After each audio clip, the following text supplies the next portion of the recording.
Hello, family, and welcome back to the Explore the Extraordinary podcast. My name is Betty Guadagno, and today I am joined by Pooja. And Pooja is a published author. She's a podcast host, and I had the pleasure of meeting her in person at the IANDS conference in Washington, D.C. this year. And it was just a beautiful kind of moment of soul connection. I was able to go on her podcast. And so now I'm bringing her on to our podcast because she's got a message to share with our community. And I'm really grateful for your willingness to be of service to the community here at IANDS. And so I'm going to toss it right over to you to start sharing. Thanks so much.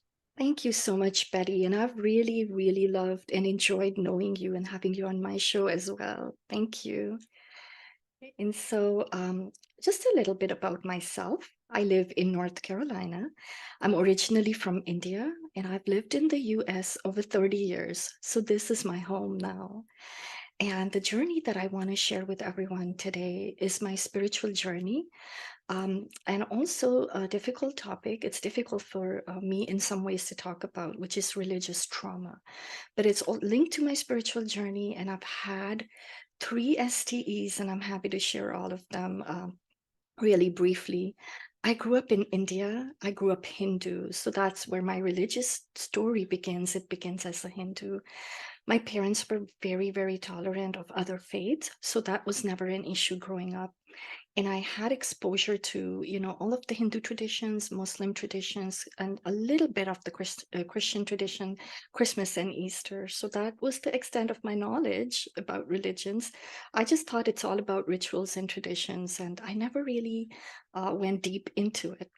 However, in my teenage years, I began to realize that people were really afraid of God, the people that were in my world back then, and they were super afraid of doing the rituals in the perfect order, in the perfect way, like as if God was watching, and the slightest mistake could end them in trouble.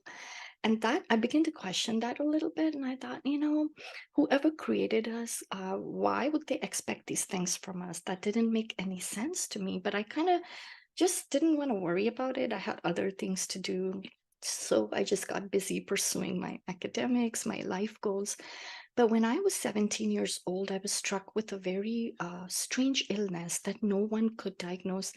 And in India, you can go to medical school straight from high school. So believe it or not, at 17, 18 or age, I was pursuing medical school. And so I was surrounded by the best healthcare, the best doctors, and no one could figure out what was going on with me.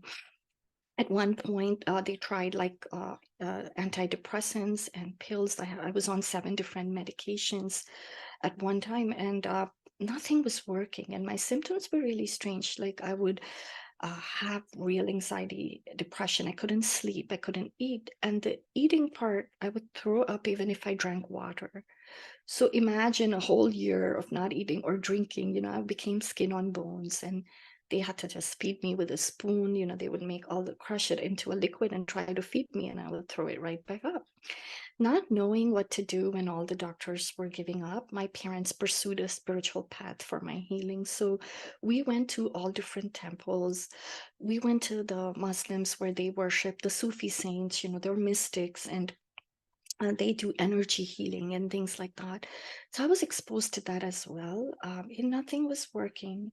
And to make a long story short, that's what made me land up in the USA, because my father had a cousin in New York and who knew someone at Duke University in North Carolina.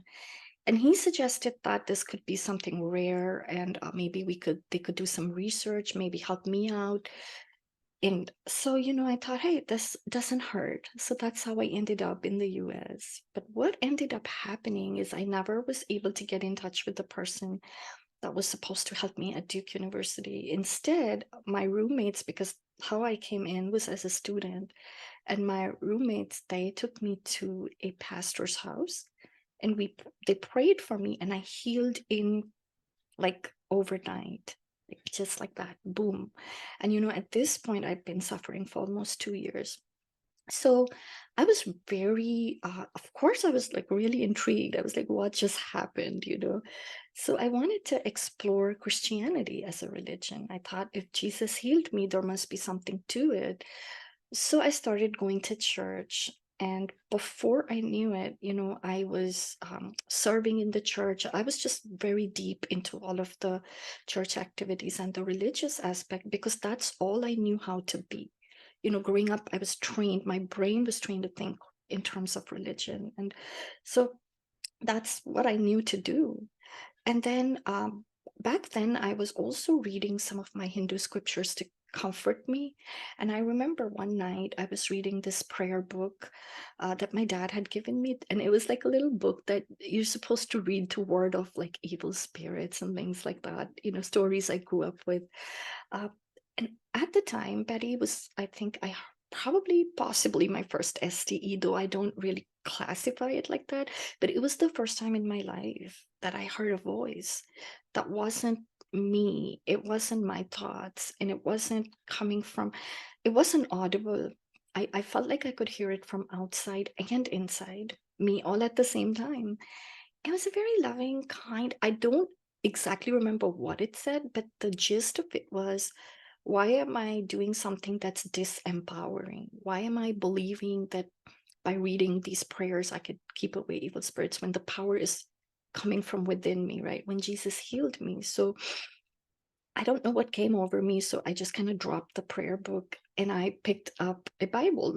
I thought back then, somehow, I don't know why I did that instinctively.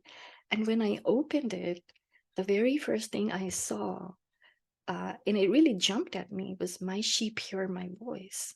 And I thought, oh, did I hear this voice? And is this Jesus speaking to me? And so that day, I kind of made a decision to go all hardcore, like, yes, this is it. I was so excited. I want to follow Jesus, I want to go all the way. And so, unfortunately, that back then I didn't know that, religion was not my path, was not destined to be my path.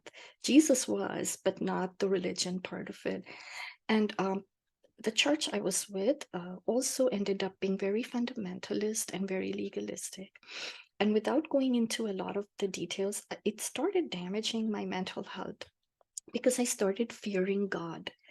And now, keeping in mind that I know Jesus has healed me, so I recognize that there's power there.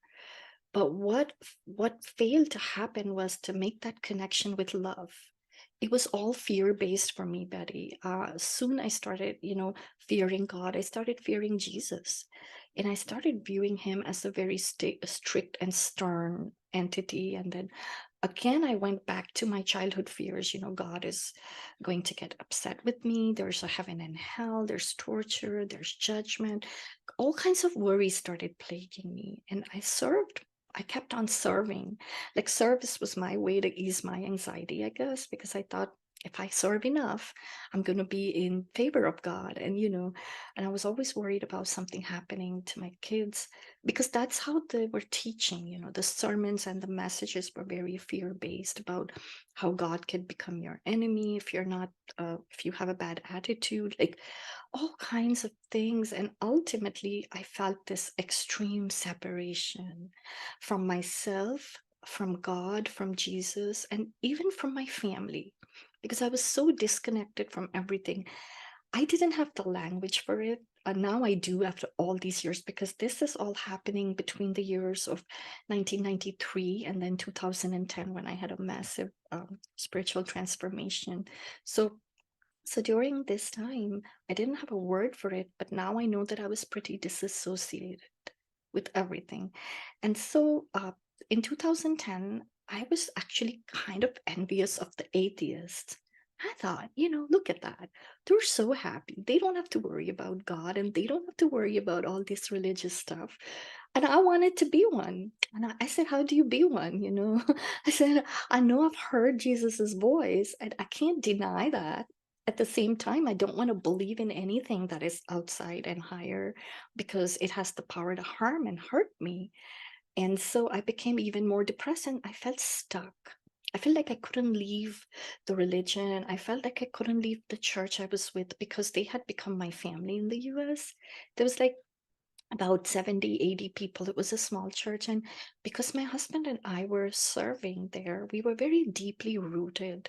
My children were deeply rooted. And I didn't feel like I had the courage to just pick up and walk away. And I didn't know if I walked away, what would I walk into? Like I didn't have anything, any kind of faith or anything to replace what I was doing. And then one day I remember this, Betty. I was sitting and crying. I was having kind of like a nervous breakdown. I was at home and I was sitting and hiding in my closet because my kids were really little and I didn't want them to know that mommy's crying. And so I was hiding in my closet and I didn't even turn the light on. I didn't want them to find me. And I don't know what happened. I was weeping, and 1 minute I'm weeping and I feel like I'm having a meltdown. And the next minute, I felt this massive, like someone touches you, right? You know you were touched. And then something like an electric current, which I say it's an electric current, but it was so gentle, Betty. Like it was like, I don't know, when the waves are really gentle in the ocean and something touches you, in the water. It was like that, but it went through my body. It went through my body on my left side, and it went from my waist down to my feet. And I started feeling overwhelming peace. And then the sense that I was being loved and really loved. And like, you have to understand at this point, I'm so disconnected from emotions. It wasn't, I didn't feel like I was capable of connecting to that kind of love. It really felt like it was outside of me and that it was overcoming, and I felt really at peace. And I opened my mouth to say something, and if I would say Jesus, I would feel like heat go through my legs because I was wondering if this is him, because that was the only entity or person that I was connecting with, even though I was so disassociated.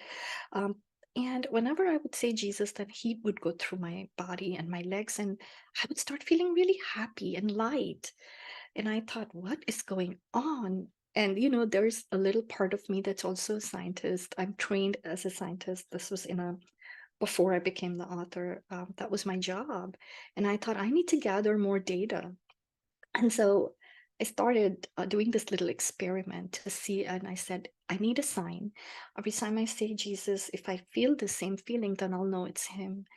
And then at 100 on 100, it happened. And then I was actually, I don't want to use the word ashamed, but I was scared. I was scared to share that because the only valid spiritual experiences that was allowed in my church was everything had to be, you have to find it in the Bible or the pastor has to approve it, And so I thought if I share this, they're going to think I'm crazy. But what happened, I started feeling the presence of Jesus super strong. It was a very kind, like I can't describe it, Betty. It's like if you think of the kindness that you received, this is times a million, right? And it wasn't lining up and matching up with what I was hearing in church. And so I started feeling really torn, like a civil war was going on inside me. And before I was doing things out of fear, but now I didn't have that fear, but I was still doing the same things. And I realized I was doing them out of habit and obligation. And so one day I heard the voice again that I had heard, like it was a very sweet, it was like, what are you going to do? You can't go on like this because no one pours new wine in an old wineskin. And that's actually a Bible verse. And so I said, oh, I'm experiencing something new, but if I cling to this old structure, I'm going to damage my soul. I actually had that realization. So I made a decision to leave, and that was very hard. So I won't go into those details, but after I left, I had a lot of, I want to say it was PTSD, though I was never diagnosed with that. I didn't even know that I could go and get help, that there was therapy and counseling. All this is in 2010, and my knowledge of all this was very less. I only lived in one world, and that was my church, and then my family, and then my job. So I didn't realize that what I was going through. Like, if I would go near a church building, my heart would start like pounding and racing. And after I left that church, I tried to attend another one, but when I would sit in the service, and though it was a very healthy church, the messages were pretty loving and love based.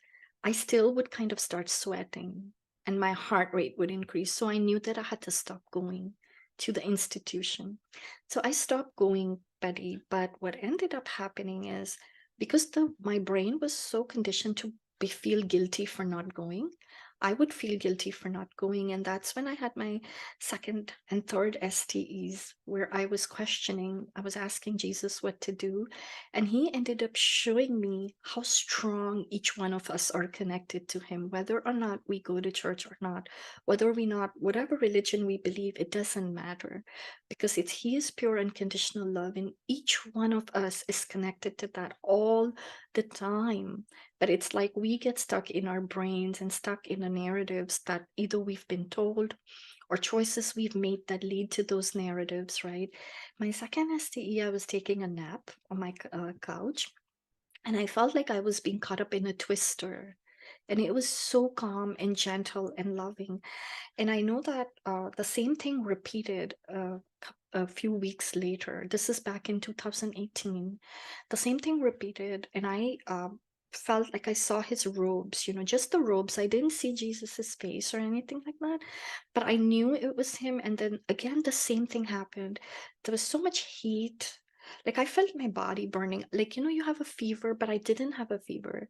And then for a few days, I felt like there was a fire around me, and it was like cleansing all of the wounds and all of the hurt. And I just felt so healed.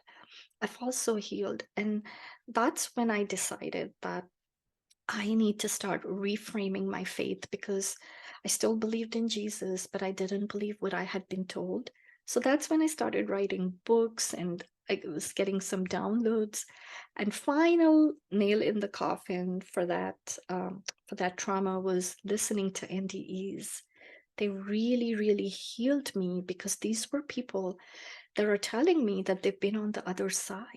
And they are witnesses to this amazing, awesome, loving source. And not just the source, they're witnesses to who we are. Also amazing, awesome, loving. So that, in a nutshell, Betty, was my journey. Wow. Thank you so much for sharing. First of all, that was like super comprehensive. Usually I write down like a million questions, but every time that I did, you answered it immediately after I wrote it down.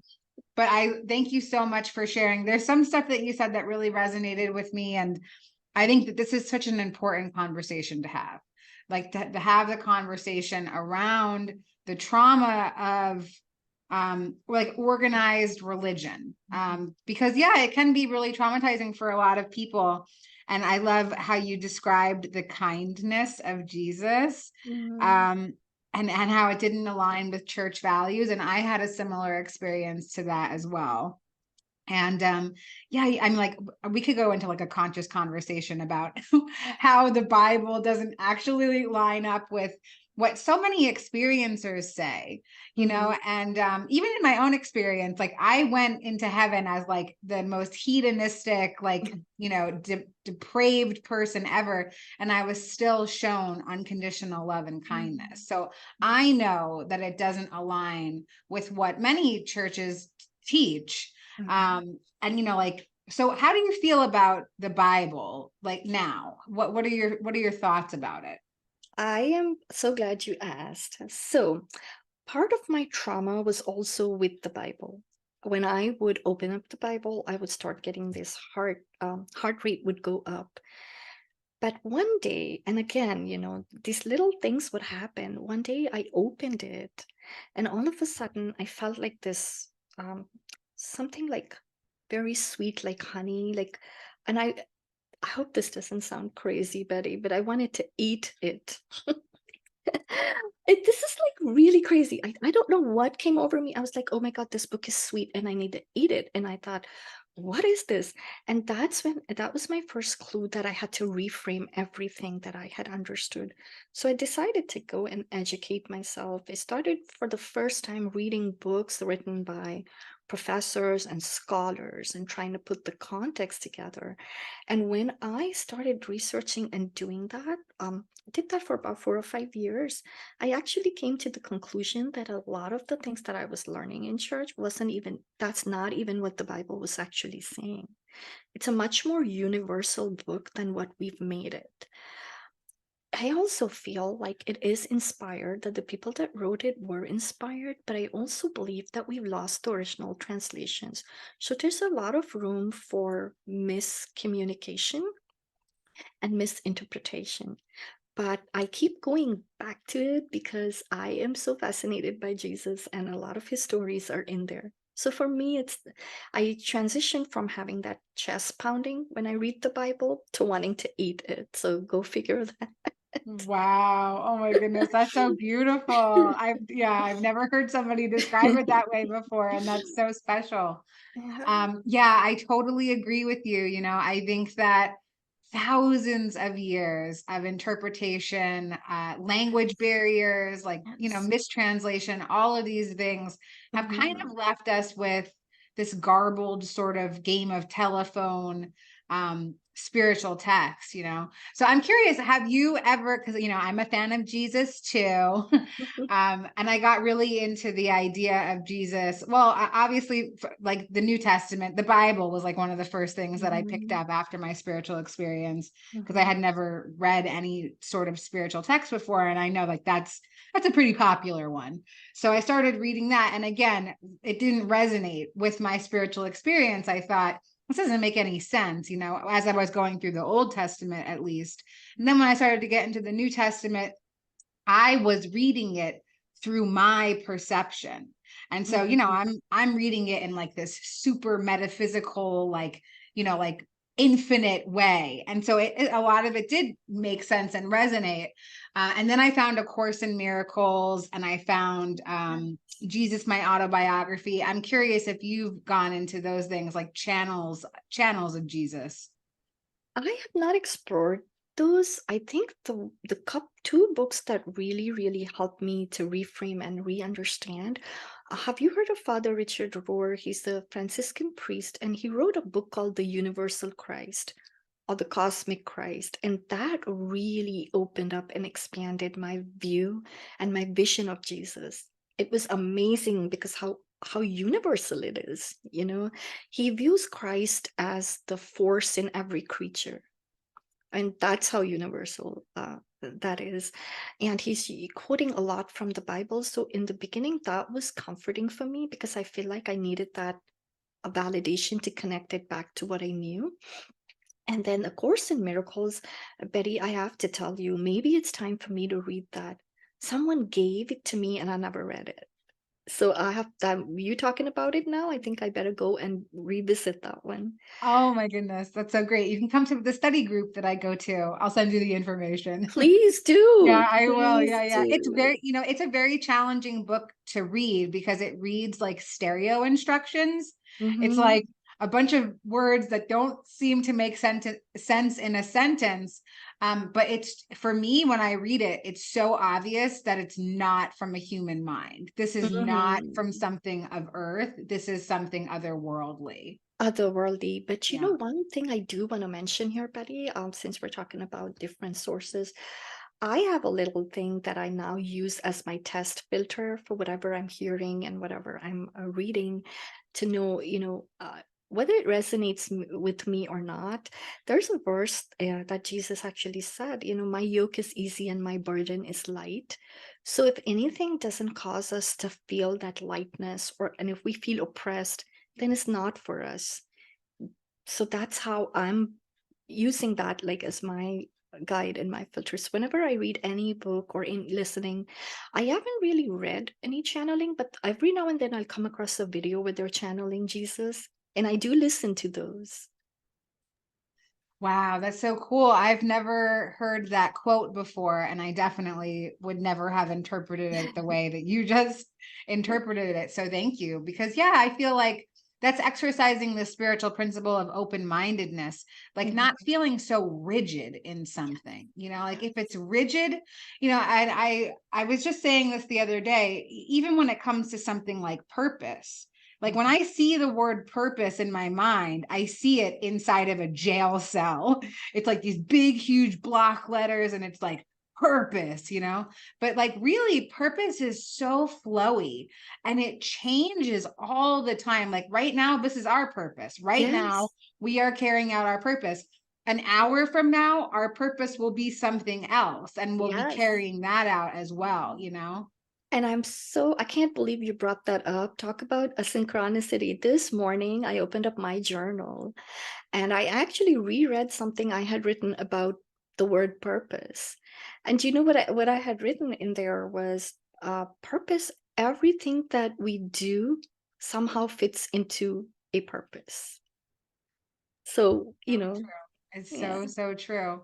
So yeah. yeah, you know what? Let's segue a little bit and talk about your purpose. I know that you've created some conscious space.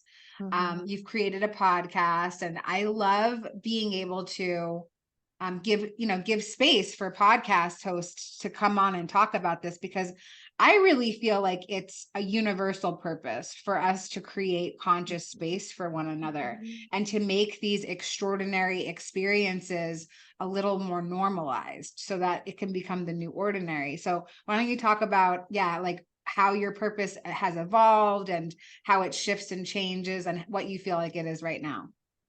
Sure, Betty. So when I first started healing, I wanted to be a voice for those that may feel very stuck in those kind of religious systems, but they didn't know how to get out. And I wanted to show them a different Jesus. So I started out writing a lot of books about Jesus, but through a very different lens. And then I quickly realized that there is also not just religious trauma, that people have other kinds of challenges. They've lost loved ones, or they've lost their sense of self. Like soon it started just expanding into other things. And I found so much comfort and solace in listening. I used to binge on IANDS videos I tell you, back in 2015, I want to say, or 2016. And I was finding so many answers to my questions there. So I wanted to create that space in my world because I really felt that a lot of healing can happen when we listen to other people's experiences. A lot of the people like you, Betty, when you go to the other side, prior to that, there's trauma. There's significant trauma, right? And all of these stories was so inspiring how they healed and, learning about how wonderful and kind our creator is. So I thought, you know what? Writing books isn't enough. Now I wanted to bring these people into my world because in my world, people that I was with, that was my immediate sphere of influence, they were not necessarily spiritually minded, very left brain, science kind of people and things like that. And I thought, no, I really need to raise awareness about this. Very grassroots. So that's what led me to it. I said, I don't have an agenda. I'm just going to have a conversation and then that's it. Let it take over from there, whatever's meant to be. But I do feel one thing, and that's my intention, Betty. Not sure if it's my purpose, but it's my intention. Before every recording, before I write a blog, before I release a video, I have only one prayer. Only one prayer. Let it heal someone today. That's it. That That, is so beautiful. Oh my goodness. I love Mhm, that so much. That is my intention every morning when I wake up. I'm like really into like doing like a 5-minute meditation when I mhm, wake up and when I go to sleep because it's like the most mhm, prime time to be doing that. But I use my meditation as an intention time. mhm, And as the second I open my eyes, I say, let me be of service to someone today. Let mhm, me assist someone in healing today. It's the first thing I say as soon as I open mhm. my eyes. And then sometimes I get annoyed. I'm like, oh, God, did it have to be this person that I had to help heal? But I love that you just said that. It's so powerful. It really, really is. Why don't Mhm. you talk a little bit about how listening to the near-death experiences, like what exactly that did for you? Like I heard you say that it was very validating. Is there something specific that comes to mind? Yes. So the first thing so a lot of the initial stories I heard, I started with Howard Storm and Anita Moorjani. And both of them I found validating because I was just coming out of that religious mindset. And there was so much anxiety about hell and not all my families were Christian. And I thought, oh, are they going to go to hell? You have that fear. And listening to Anita Moorjani, and she comes from my same community in India. And I said, oh, thank God, my family's, they're going to be fine. She was fine on the other side. And then Howard Storm, when he talked about Jesus on the other side, it was exactly like the Jesus I knew. So that was tremendously validating. And then atheists and scientists and Dr. Eben Alexander, his books. And the thing that I used to also fear, Betty, was judgment. And whenever I read about these life reviews, it took me some time to actually not be afraid of life reviews. When I had enough data, again, back to the data set, right?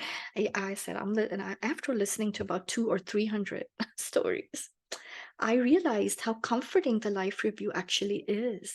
It's nothing to fear. So there was that no judgment. So a lot of the lies that I had been feeding myself, um, that disappeared and dissipated. The NDEs are really precious to me, or STEs, or anyone that's encountered a loving source, or discovered what's inside of us. That's beautiful. Yeah. And again, it's more affirmation for those of us who are experiencers, any kind of experience, whether it's, like seeing a sign or a synchronicity or anything, but being able to say these things out loud can bring the kind of validation to a person on a quest that we don't even know what kind of impact it's going to have, and I'm so grateful for experiencers practicing the spiritual principle of courage and honesty and coming out and really standing in their spiritual truth. Like today, you sharing about your spiritual truth, I know is going to create a ripple that maybe we won't ever see the effects of it, but I know it. I know that by having this really honest, real conversation, that change is inevitable from it, happening. That's such a beautiful gift as well. So maybe can you share a little bit about your experience at the conference? Like, you just kind of shared about how powerful these near-death experience stories were for you in validating your experiences. And was this the first time that you ever went to an IANDS conference this year? Yes. Okay, Yes. tell me a little bit about what that experience was like for you. A little shameless promotion for our conferences. No, oh my God, Betty, I'm already trying to save up for the next one, because the next one's not going to be drivable. This time I drove up because I'm on the East Coast. What happened was Barbara Bartolome, she is one of the facilitators and organizers for the IANDS chapter, right? She was one of my guests, and she said, how come you've never been? You've got to go to a conference. And I interviewed her maybe 2 weeks before the conference. So she's like, there's still slots left. You got to do this. And I was like, why haven't I done this yet? I keep binging on your videos. Why am I not a member? Why haven't I done this?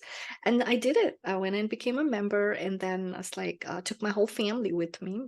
They didn't attend the conference, but they were there, just supporting.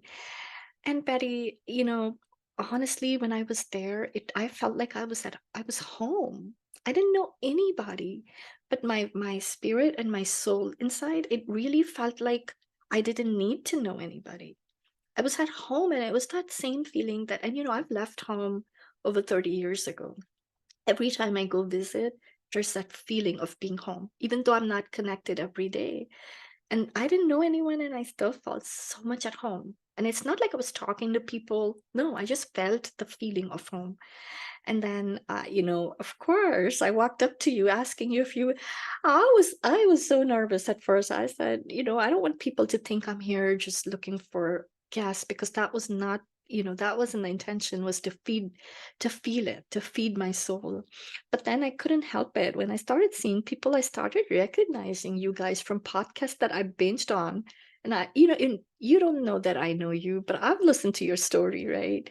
So I feel like I know you, and I didn't want to be this creepy stranger just walking up to people saying, "Hey," well, But I was excited, and then I started pitching up conversations with some of the other NDEers. Listening to this firsthand is so different from listening over Zoom or something like that. It just feels different. It makes it even more real. Makes it even more real. So it Wow. was an incredible experience, Betty. And then I'm yeah. I'm so glad. I'm so glad that I've only been to two. My first conference was in 2022 in Salt Lake City. And my ego was like all over me. And it was like, you don't know anybody. Like, this is Mm, crazy that you're walking into this place and you yeah. know nobody. And as soon as I walked through the hotel doors, it was like this blanket of sparkles went over me. And I Yep. was like, Yep. whoa, it Yep. is such an intense feeling. So yeah, definitely, like, yeah, it's an amazing experience to be able to connect with people in Mm, 3D, like to be able to touch each other and hug each other and just like yep. really send like that healing energy to each other in real time, like right next to each other. It is so incredible. Yep. Yes, it is. Yeah. So you said that you read Evan Alexander's books a lot. Were you able to see him do his talk live? Did you go to his workshop? I did not attend his workshop. I think I was there for the last day. But you know, Patty, I saw he was one of the first people I saw, and I Oh, didn't have the courage to go up to him and talk to him because it was just so you see your heroes, right? It's like I read his books, I've listened to him so much, but when it came time to say hello, I just couldn't do it. I totally get it. I was the same way the first year that I went, and I saw Mary Neal in an elevator, Oh, and she's the person that was the first time that I ever heard an NDE, and I said, "Oh my God, that's what happened to me." And she described her experience so eloquently, and I was terrified, and I was like in a tiny little elevator with her, and I was like, yes. "I love you," Yes. you know. Yeah. It's amazing though. And I really think that it's so powerful, that we can get so much hope and encouragement out of these are just Mhm. regular people. You know what I mean? Like Yes. they're Yes. regular people, they're sharing about things that are, like quite out of the ordinary. Yeah. And still it resonates with us on some deep soul level because we're open to that. We're Mhm. activated to that open-mindedness. Mhm. So Yes. yeah. I'm Yeah. curious if maybe you can share a little bit about how your family feels about sort of like your spiritual experiences, this path that you're on. I will have, oh, this is a great question because if you talk to my daughter, she was 7 years old when I left the first institution and she saw how much I transformed. So my son was 3. So sometimes I hear her talking to my son and she'll say this. She'll say, you don't know when mommy was evil mommy, but aliens abducted her and now she's good mommy. Well, I was, in her definition, evil because I was so stressed all the time and I would keep losing it. So she was very much a witness to that transformation. And that's how she describes it. And I feel like my family's been very supportive. Now, I have to tell you, they don't understand. They don't. They really don't. And I'm just grateful that they don't roll their eyes. Like I appreciate that they at least respect me enough not to do that. But it's really cute for me to watch them listening to me while I know how their wheels are turning and they're thinking, Mom is just crazy. She's just crazy. And so, and even for my husband, he's a very logical person. Um, I really, this is on my bucket list to bring him to a conference, like literally have him attend because he'll see all the data, Dr. Jeffrey Long when he presented. Like, so I think I think he knows that I'm not lying. Like he trusts and believes me, but I don't think he connects to any of the experiences. But that's Thank okay for now. Yeah, thank you for sharing that. I think that that's a big part of the spiritual journey too, is allowing the people that we love very dearly to have their own spiritual autonomy and to come into their awareness if they do in Mhm. this lifetime or if they don't in this lifetime.